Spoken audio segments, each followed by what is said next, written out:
I'm not complaining about that. Today on Ballistic Barbecue, I'm going to be cooking up an Asian-inspired pork belly with crispy skin on El Fuego Trio. Let's get going.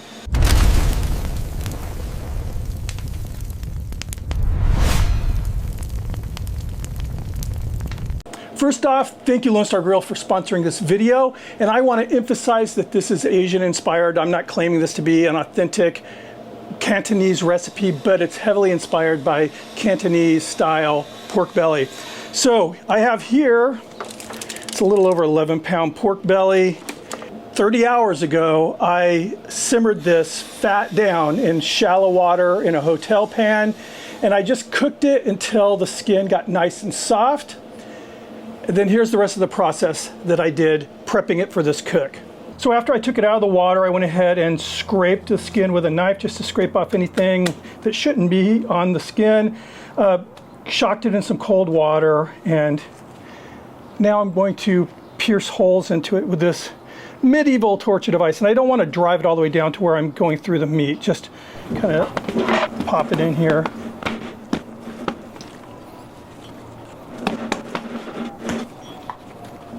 Next thing I'm going to do is score this, but very deep scores. I'm slicing it. We're going to kind of hatch it. I don't want to, again, go all the way through the skin.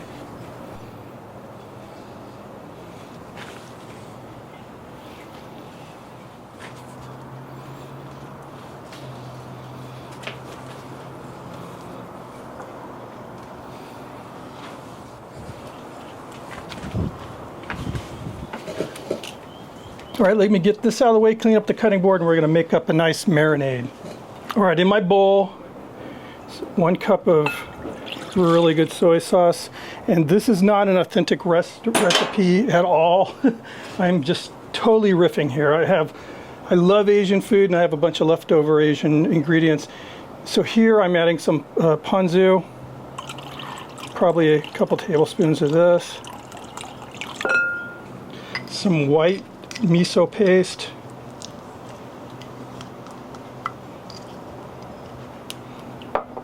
some Chinese 5-spice, probably about a teaspoon, some garlic paste, probably about a teaspoon, and some honey. Probably we'll say 1/4 of a cup, maybe a little less. This whisked up. I'm going to be using this here in a sec, but I'm going to add just a splash of rice wine vinegar. About a teaspoon of white pepper, a teaspoon of black pepper. Finish the whisk job here. Okay, that tastes really good. Let me get that pork back into the picture here, and we'll wrap this segment up. So I'm just going to take this marinade we just made and get it down in the crevices here where we sliced.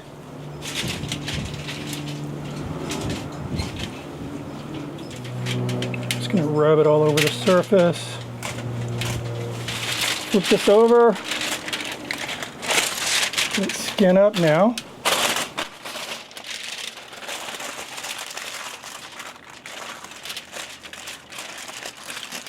Just going to build like a little pan for this out of the foil. Now I'm going to dry this. This is the point where you'll see people add salt, and use the salt to take a lot of the moisture out. I'm going to put this in the refrigerator for over 24 hours. So it's going to take a lot of the water out just by being out in the refrigerator like that, uncovered. Some rice vinegar. This is going to help the skin get crispy when it's in the cooker. All right, this looks good. Actually, it doesn't look good, but it's going to look good. This is going to go into the refrigerator uncovered, and back to current Greg, who's handling the video. So this belly literally was in my refrigerator, uncovered, meat side down like this, for right around 30 hours, and it is nice and dry right now. I have the pit preheated. We're just going to be using the pellet side only. I'm not going to be using any actual lumps or wood or anything.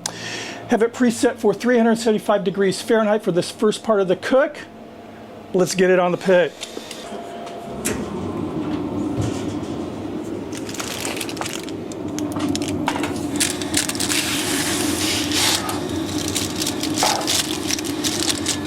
All right, I am going to get a probe in this, just want to kind of get an idea where we're at.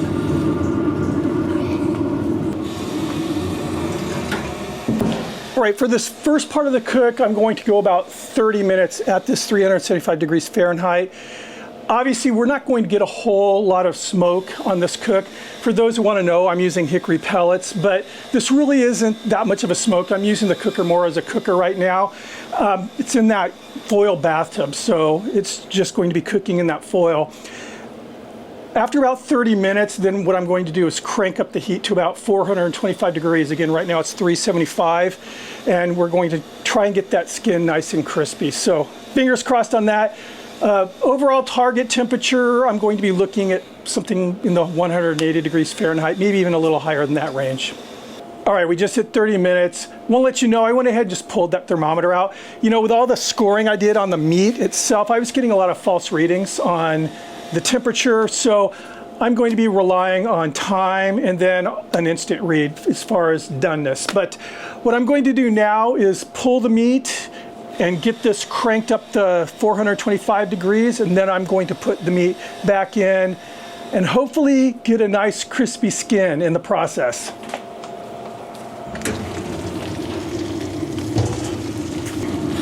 But it's looking pretty good. I'm optimistic here. We'll see.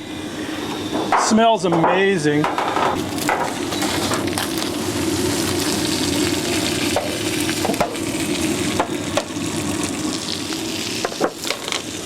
All right, 425, boom. So I'll see you guys at 425 degrees. All right, so the pit hit it's running at 430 right now very quickly. I transferred the pork belly to a cooling rack that has little legs, just so I can keep it kind of lifted off of that really hot grate. I want to focus the temperature on the skin here. So obviously there's openings, so I just need to make sure I get up. There we go, perfect. All right, fingers crossed. I'm just gonna monitor the skin at this point.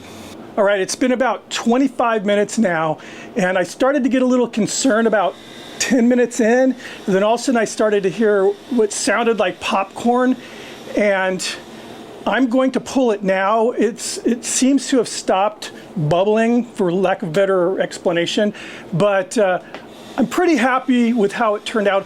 Honestly, I would have liked it to have been just a big mass of like cracklings or chicharron, whatever you want to say, but all in all, I'm pretty darn happy, and there's a lot of molten grease in that little foil bathtub too. But let's check this out.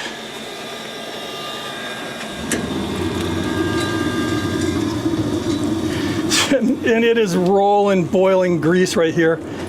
Here, hopefully, let's see what.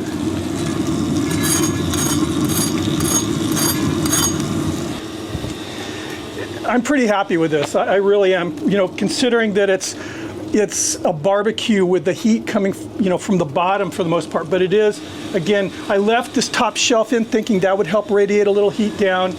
And again, I'm pretty happy. I'll be even happier if I can get this out of here without, I'm wearing shorts like a dummy.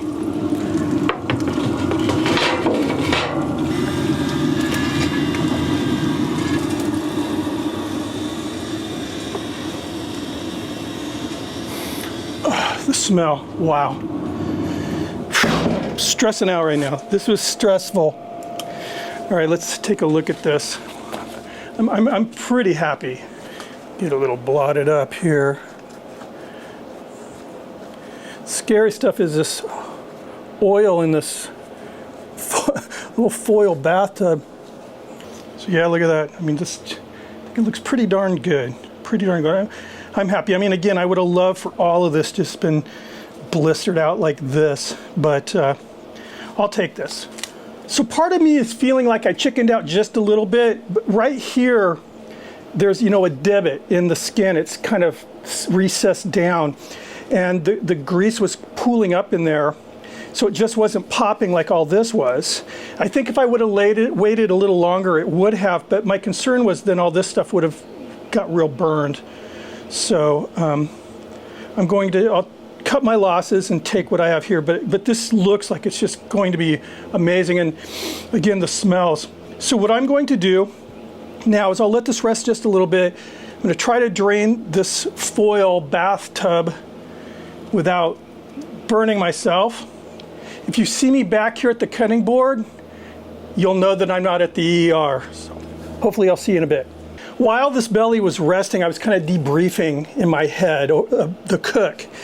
And I think one thing that I would definitely do different next time is, instead of cooking this as one giant, it's not giant, I mean a little over 11 pounds, pork belly, is I would have cut it in half.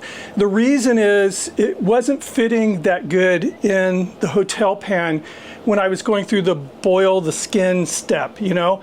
And I would have liked the skin to have had a little bit more contact with the water. There was some parts, like right here, obviously, was definitely more broken down than like this section here.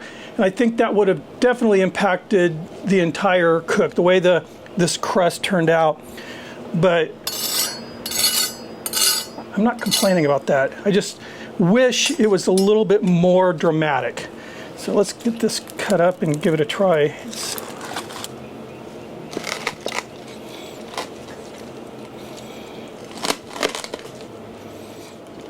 I'm going to cut this in half, just a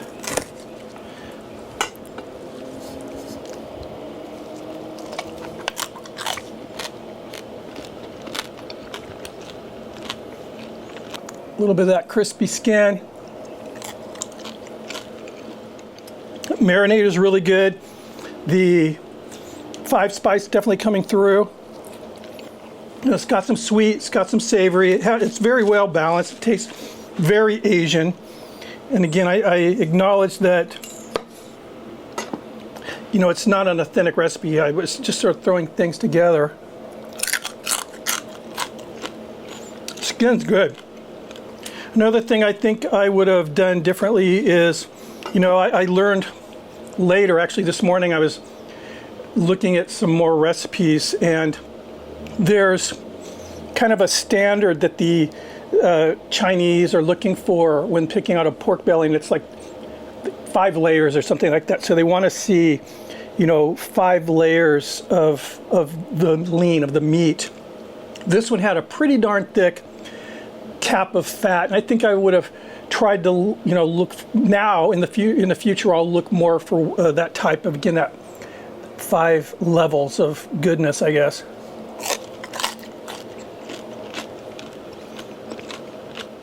El Fuego Trio rocked this cook. It was fun. I haven't used El Fuego Trio in a while. I was kind of leaning on the El Patron for a bit. And this thing, as a standalone pellet cooker, is awesome. Wow. Anyway, thanks for stopping by. Like I said, I'm satisfied with this cook, and I also am acknowledging that I'll do this again, and I'm going to change some things up. The main thing is that boiling portion. I'm going to keep that because it does show results, but I just wish I would have broken these into 2 sections and boiled them a little longer to get that skin turning very jelly, you know, gelatin-like. But overall, it's a good cook. I'm happy with myself for this cook. If you're new to the channel or you have not subscribed yet, please take the time to hit that sub button, ring the notification bell, thumb it up if you like it. If I did that right, the timing, it goes bing, bing, bing, but we'll see. If you have any suggestions, anything you'd like to see me do, one thing I will be doing here in the future is a porchetta on El Patron, which I've already done, but off camera, and it was amazing. Talk about getting some cracklings on that cook. So I'll be doing that on video because I was very, very happy with it. Other than that, yeah, if you have any suggestions, leave them down below or shoot me an email. My email address is down in the description box. Thank you so much for taking the time to watch my video. Appreciate comments. I'll see you on the next one. Cheers.